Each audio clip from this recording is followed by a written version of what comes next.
Comedy ഉത്സവത്തിന് ഇനി അടുത്ത ഒരു സ്പെഷ്യൽ പെർഫോമൻസ് ആണ്. സ്പെഷ്യൽ പെർഫോമൻസിനായിട്ട് എത്തുന്നു നമുക്ക് വളരെ പ്രിയപ്പെട്ട Sivadas Mattannur and PVK Nath. Welcome.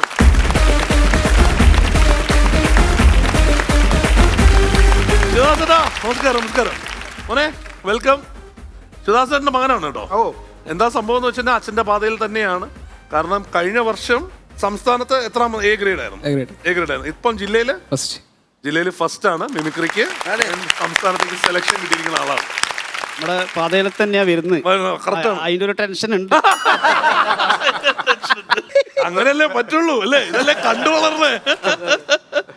ശിവാസന അപ്പൊ മകൻ കുട്ടിക്കാലം തൊട്ട് ഇത് ചെയ്യണ്ടോ അതോ ഇവിടെ വന്നിട്ട് അന്ന് മൊത്തം വന്നല്ല അമ്മ ഫാമിലി ആയിട്ട് മിമിക്രി ഒറ്റക്ക് വന്നിട്ടുണ്ട്, ചെയ്തിട്ടുണ്ട്. ആണല്ലേ? ഓഡിയേഷനിൽ തന്നെ പങ്കെടുത്തു. ഇനി അടുത്തൊരു ജനറേഷനും കൂടി വീണ്ടും മിമിക്രിയിലോട്ട് കഷ്ടപ്പെടാൻ പോവുകയാണ്. അപ്പോ മോനെ, എന്തായിരുന്നു സംസ്ഥാന കലോത്സവത്തിന് പങ്കെടുത്തപ്പം കഴിഞ്ഞ പ്രാവശ്യം കാണിച്ച ഐറ്റംസ് എന്തായിരുന്നു? താളങ്ങളെ പറ്റിട്ടേനു, പക്ഷെ ഇപ്രാവശ്യം സൗണ്ടുകൾ മാത്രമായിട്ടാണ് ചെയ്തത്. കഴിഞ്ഞ പ്രാവശ്യം ചെയ്ത താളങ്ങളെ പറ്റിയിട്ടുള്ള എന്തായിരുന്നു അതിന്റെ ഒരു സാമ്പിൾ കാണിക്കാവോ? അത് പറഞ്ഞാല് നമ്മൾ ഓരോന്ന് ചെയ്യുന്നതിന് ഓരോ താളത്തിലാന്നുള്ളതേനു. നോക്കട്ടെ. ആദ്യം കുതിര പോകുന്ന താളത്തിലും,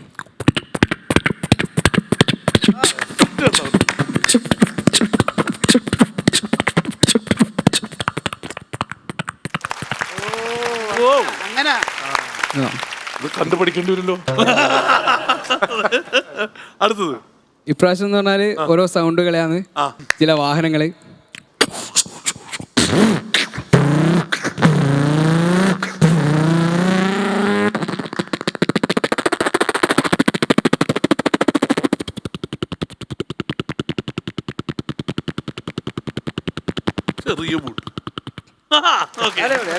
സൂപ്പർ. ഒരു ആക്സോളോട് കൊണ്ട് പ്ലൈവുഡ് കൊടുക്കുന്നത്, ഇതേ ആക്സോളോട് കൊണ്ട് PVC പൈപ്പ് കൊടുക്കുന്നത്, ഒരു ബാഗിന്റെ സിബ്, പാൻറ്റിന്റെ സിബ്. അപ്പൊ ഇത് നാലും കൂടെയുള്ള ഒരു ബീറ്റ് ബോക്സ് ആണ്.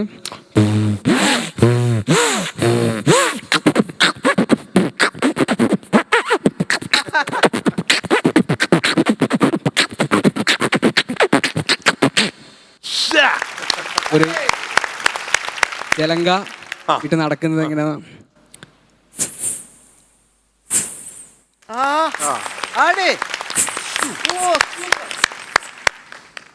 സൂപ്പർ.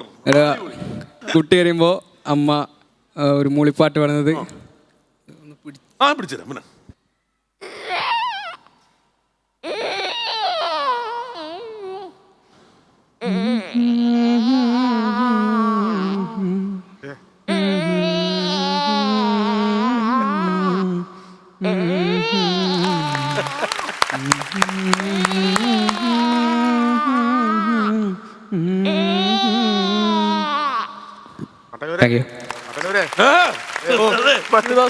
മിമിക്രി വരുന്നതിന് മുമ്പ് എന്തായിരുന്നു ചെയ്തിരുന്നത്?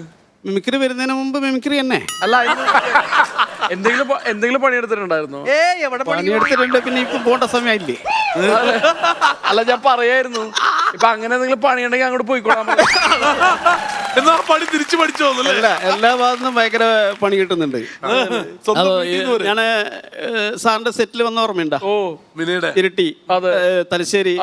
അവിടെ വന്നപ്പോ എന്ന് പറഞ്ഞാല് എന്നെയല്ല വിളിച്ച വേറൊരു ശിവദാസിനെയാ.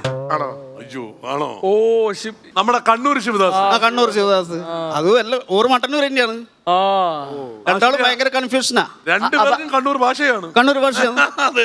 അതായത് വേറൊരു പടത്തിൽ എന്നെ വിളിച്ച് അപ്പൊ എല്ലാം പറഞ്ഞ സംഗതി ഇത്ര ഡേറ്റിന് വരണമെന്നൊക്കെ പറഞ്ഞ് പോയി നോക്കുമ്പോ റിട്ടയർഡ് മിലിറ്ററിക്കാരെ നോക്കുമ്പോ അതും വിളിച്ച കണ്ണൂർ ശിവദാസിനെ. ചേട്ടനാണെങ്കിൽ മറ്റേ മിമിക്രി അല്ലാണ്ട് വേറെ ഒരു പണിയും എടുത്തിട്ടില്ല. അതെ, ആകെ പ്രശ്നമാണ്. അതെ, ഒന്ന് എല്ലാവരോടും ഒന്ന് പറയണോ നിങ്ങൾ. അപ്പൊ എന്നിട്ട് അവര് വേറെ ഒരു വേഷം തന്നിന് കേട്ടോ. അങ്ങനെ എന്റെ ആത്മാർത്ഥത കൊണ്ട് എനിക്ക് ചെറിയൊരു വേഷം തന്നിനായി. അതിലല്ല, വേറെ പടത്തിൽ. നിങ്ങളതിലൊന്നും തന്നില്ല. ശിവദാസനെ വിളിച്ചു കഴിഞ്ഞാൽ നേരത്തെ ചെന്നോളാം. ചോദിക്കണം പോലീസാണോ? അതെ, ചോദിച്ചിട്ട് ഇനിയിപ്പോ എനിക്ക് പോലീസാകാൻ പറ്റുമില്ല, വയസ്സെല്ലാം കഴിഞ്ഞില്ലേ. അതെല്ലാം പ്രശ്നമായിട്ട്. ശിവാസേട്ടാ അങ്ങനെ നമുക്ക് വിട്ടുകൊടുക്കാൻ പറ്റില്ലല്ലോ. ശിവാസന്റെ ഒരു 2 സ്റ്റാർ. ഓക്കെ, എന്നാല് നമ്മുടെ പ്രിയപ്പെട്ട പ്രദീപേട്ടനുണ്ട്, നമ്മുടെ വിട്ടുപോയ പ്രദീപേട്ടൻ. കോട്ടയം. ഇപ്പോൾ കോട്ടയം പ്രദീപേട്ടൻ. ഇപ്പോൾ അടുത്ത് നമ്മൾ രണ്ടാളും ഒന്നിച്ച് അഭിനയിച്ചൊരു പടം റിലീസായിട്ടുണ്ട്, മൊത്തത്തിൽ കുഴപ്പം. പടത്തിന്റെ പേര് മൊത്തത്തിൽ ആ ഇന്നലെ നിന്റെ സിനിമ ഞാൻ ടി വി കണ്ടായിരുന്നു. കൊള്ളാം. പക്ഷെ അതിലും നീ കള്ളനായിരുന്നല്ലോ. ഈ മോഹൻലാലിന് കേണൽ പദവി കിട്ടിയതേ ഒരുപാട് സിനിമയിൽ കേണലായി അഭിനയിച്ചപ്പോഴാ. അതുപോലെ നിനക്കും വല്ല ആസ്ഥാന കള്ളം പദവിയും കിട്ടുമോടാ? അത് മൊത്തത്തിൽ കുഴപ്പമില്ല. ഒരെണ്ണം കൂടി എടുക്കുക അല്ലേ? NF വർഗീസ്. അടിപൊളി. അടിച്ചതാരടാ നിന്നെ? ആണ്ടവനോ അതോ സെഡ്ജിയോ? അടിച്ചതല്ല, ചവിട്ടിയതാ, അതും ഷൂസിട്ട കാലിനുണ്ട്. ആണ്ടവൻ, ഇത് നിന്റെ കോയമ്പത്തൂരിലെ മായാണ്ടിക്കുപ്പമല്ല, കൊച്ചിയാ, വിശ്വനാഥന്റെ കൊച്ചി. Thank you. പറഞ്ഞവരെല്ലാം തിരുത്തി പറയിച്ചില്ലേ? അതാണ്. നിങ്ങൾ ഇപ്പൊ ഇങ്ങനെ പറഞ്ഞു കഴിഞ്ഞാല് ഇവനെ എല്ലാരും പരിപാടിക്ക് വിളിക്കും. ഒന്ന് മാറ്റി പറയാത്. വേറെ സാധ്യതകളുണ്ടല്ലോ അല്ലേ? അതെ. ചേട്ടനാണെങ്കിൽ വേറെ ഒരു പരിപാടിയും ചെയ്തിട്ടില്ല. ഇവനാണ് ഒന്നൊക്കെ ഒരു ജോലിയാക്കാൻ പറ.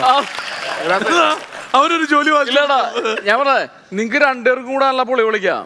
ചേട്ടന്റെ കയ്യിലെ സ്റ്റോക്ക് തീർന്നുകൊണ്ടിരിക്കുന്നു. അപ്പൊ നിങ്ങൾ രണ്ടുപേരും കൂടെ ഒരുമിച്ച് ചേർന്ന് കഴിഞ്ഞാൽ നിങ്ങൾക്ക് ഒരുമിച്ച് വേറെ ഗംഭീര പരിപാടികളും പിടിക്കാം. അങ്ങനെ നോക്കേണ്ടി വരും. അല്ലെങ്കിൽ ചേട്ടൻ പട്ടിണിയാവുന്ന എനിക്ക് തോന്നുന്നു. അല്ല, അങ്ങനെയുള്ള ഒരു പരിപാടിയിലേക്ക് നീങ്ങാം. അതാ നല്ലത്. അവൻ ഭയങ്കര ഇന്നോവേറ്റീവ്. ഞാൻ വിജയിനെ ചെയ്യാൻ ശ്രമിക്കലുണ്ട്. ശ്രമിക്കാം നമുക്ക്. അയ്യോ സാറേ, ഞാനിവിടെ പോയിട്ടില്ല. എൻ്റെ പേര് ജോസഫ് കുരുവില. ഞാനിവിടെ ഒരു ബേക്കറി നടത്തുന്നു. Family business. ബ്രിട്ടീഷുകാരുടെ കാലത്തിൽ എൻ്റെ വല്ലപ്പ ചാണ്ടിക്കല്ലു സുധികരണി അപ്പച്ചൻ കുരുവില. ഇപ്പം ഞാൻ ഒരു ചെറിയ ആക്സിഡൻറ്റ് അറിയാണ്ട് ചേട്ടൻ്റെ മേലൊരു കംപ്ലൈൻറ്റ് കൊടുത്തു. ഇനി അതിൻ്റെ മേലൊരു പ്രശ്നം വേണ്ട. അതാണ് പ്രതി തിരിച്ചൊപ്പിട്ട് മേടിക്കാൻ വന്നു. എനിക്ക് ഒപ്പിട്ട് പോകാമോ അതോ നിൽക്കണോ? ഒരു കുഴപ്പമില്ലടാ. പോരാ, എന്നാ ഞാൻ പോയിട്ട് വരട്ടെ. അവിടെ കുറച്ചും കൂടി പഠിക്കാനുണ്ട്. അപ്പൊ ഇനി അടുത്ത ഒരെണ്ണം കൂടി, ഒരു സ്റ്റാറും കൂടി മതി. ഇനി ഞാനൊന്നും ചെയ്യുന്നില്ല. ഞാനിനി ഒറ്റക്ക് വന്നിട്ട് ഒരു പെർഫോമൻസും കൂടി ഞാൻ ചെയ്യുന്നുണ്ട്. അതിനി വർക്കാവും തോന്നുന്നു. ഇവന്റെ പരിപാടി എന്ന് പറഞ്ഞു കഴിഞ്ഞാൽ ഭയങ്കര ഇന്നോവേറ്റീവ് ആണ്. ഇവൻ പരിപാടി പുതിയ സാധനങ്ങളൊക്കെ ആയിട്ടാ വരുന്നത്. അതെ. പക്ഷെ ഇതെല്ലാം പഠിപ്പിച്ചു കൊടുത്ത ആരാന്ന് ചോദിച്ചേ? ആരാണ് പഠിപ്പിച്ചതല്ലോ? സ്വന്തമായിട്ട് പഠിച്ചല്ലേ? സ്വന്തം. എനിക്ക് ഉറപ്പായിരുന്നു. കാര്യം എന്താണെന്നറിയാം, ചേട്ടന്റെ ഭാഗത്തുനിന്ന് അങ്ങനെ ഒരു പ്രതീക്ഷ എനിക്ക് തോന്നിയില്ല. ഇങ്ങനൊരു തേപ്പ് ഞാനും വിചാരിച്ചില്ല. അല്ല, ഞാൻ ഇതിലൊരു സൗണ്ട് പഠിപ്പിച്ചു കൊടുത്തിട്ടുണ്ട്. ചെലങ്കേന്റെ സൗണ്ട്. അറിയാൻ പറ്റുള്ളൂ. അതെ, ചിലക്കയാണോ വടിവാളാണോ നോക്കാം.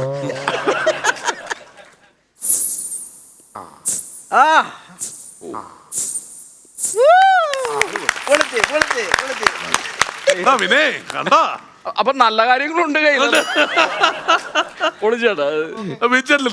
പറയൂ. അടിപൊളിയായിരുന്നട്ടാ. കാരണം ഇവര് എല്ലാവരും കൂടി, കുടുംബം, അമ്മ, അച്ഛൻ, എല്ലാവരും കൂടി ഇവിടെ വന്നിട്ട് ഒരു പെർഫോമൻസ് ഉണ്ടായിരുന്നു. പക്ഷെ ഇങ്ങനെ ഇൻഡിവിജ്വലായിട്ട് കാണിച്ചില്ല എന്നതുള്ളൂ. അവര് ഓണംകളി കാര്യങ്ങളൊക്കെ ഉണ്ടായിരുന്നു. പക്ഷെ ഇപ്പൊ മോന്റെ ഒരു സെപ്പറേറ്റ് ഒരു പ്രകടനം അടിപൊളിയായിരുന്നു കേട്ടാ. പിന്നെ ചിലങ്ക രണ്ടുപേരും കേട്ടാ. അതെങ്ങനെയാണ്? കാരണം പലവരും മിമിക്രിയിൽ നമ്മള് സൈനൻ കടാമംഗലൊക്കെ നന്നായിട്ട് കേൾക്കും. പക്ഷെ എനിക്ക് ഇത്രയും എന്താണ് ഒരു അകലെ നിന്ന് കേൾക്കുന്ന ഒരു ശബ്ദം, റിവർബ് ഉണ്ടായിരുന്നതിന്. അത് ഭയങ്കര രസം. ഒരു പ്രാവശ്യം ഒന്ന് കേൾക്കും.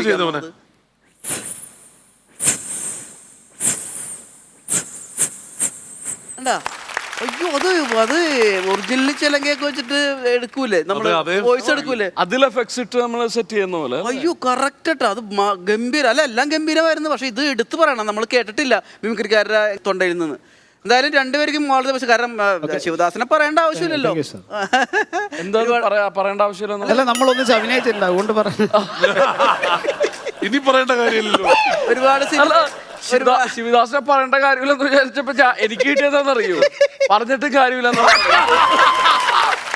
എനിക്ക് തോന്നുന്നേ ആ ലൊക്കേഷനിൽ വെച്ച് എന്തോ പ്രശ്നം ഉണ്ടായിരുന്നു.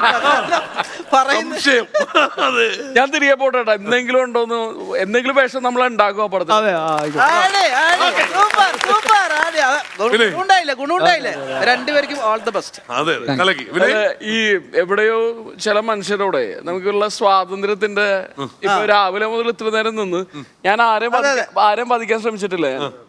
ശരിയാണ്. പക്ഷെ ആ ഒരു കണക്റ്റും നമ്മൾ അങ്ങനെ ഒരു പറഞ്ഞു കഴിഞ്ഞാൽ പുള്ളി ആ സ്പിരിറ്റിൽ എടുക്കും എന്ന് പറയുന്നത് തീർച്ചയായിട്ടും thank you sir. Thank you sir.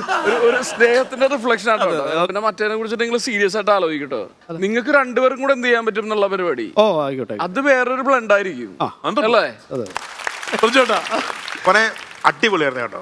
നിന്നിലെ ഞാൻ ഒരു നമുക്കൊരു ക്യൂട്ട്നെസ് തോന്നുന്നുണ്ട്. ആ സ്റ്റേജിൽ നിൽക്കുമ്പോൾ പെർഫോം ചെയ്യുമ്പോൾ നീ ആ മൈക്കെടുത്ത് ചെയ്ത് കഴിഞ്ഞിട്ട് ഇവനൊരു മൈക്കിലോട്ട് ഒരു നോട്ടമൊക്കെ ഉണ്ട്. അത് ഇവനല്ല എന്നത് കുറ്റബോധം പോലെ എല്ലാ ഐറ്റം ചെയ്യുമ്പോഴും അത് കഴിഞ്ഞ് ഇവനൊരു ഇതുണ്ട്. പക്ഷേ ചെയ്യുന്നതെല്ലാം പെർഫെക്റ്റ് ആവാനേ. പ്രത്യേകിച്ച് നമ്മൾ മത്സരത്തിന് ഈ സൗണ്ട് എഫക്റ്റുകൾ പരിപാടികൾ ഏറ്റവും അധികം ഗുണം ചെയ്യും. കാര്യം ഈ ഇരിക്കുന്ന ജഡ്ജികൾക്ക് മിമിക്രി എന്ന് പറയുമ്പോൾ നമ്മൾ സ്റ്റാർസ് എടുക്കുന്നതിനേക്കാൾ ഈ കലോത്സവത്തിനൊക്കെ സാധാരണ ഇങ്ങനെയുള്ള സൗണ്ട് എഫക്റ്റുകൾക്കാണ് കൂടുതൽ എഫക്റ്റ് ചെയ്യുന്നത്. അത് തന്നെയല്ല, നല്ലൊരു മിമിക്രിക്കാരനാവാനുള്ള ഭയങ്കരമായ ശബ്ദമുണ്ട് മോന്. ഭയങ്കര ശബ്ദം, നല്ല ശബ്ദമാണ്. അപ്പൊ അതാണ് കേട്ടല്ലോ, ഭയങ്കര ടാലന്റഡ് ആണ് കേട്ടാ, ഇമ്മൻസ്ലി ടാലന്റഡ് ആണ്. പറഞ്ഞ പോലെ സംസ്ഥാന കലോത്സവത്തിനും ഫസ്റ്റ് കിട്ടട്ടെ കേട്ടോ. All the best. അച്ഛനും കൂടെ വൻ പൊളി പൊളിക്കട്ടെ. അതെ, നേരത്തെ വിനയ് പറഞ്ഞതുപോലെ ഒരുമിച്ചുള്ള ഷോസ് ഇനി ഉണ്ടാവട്ടെ കേട്ടോ. ഒരുപാട് താങ്ക് യു ഫോർ കമ്മിങ് കേട്ടോ. Thank you.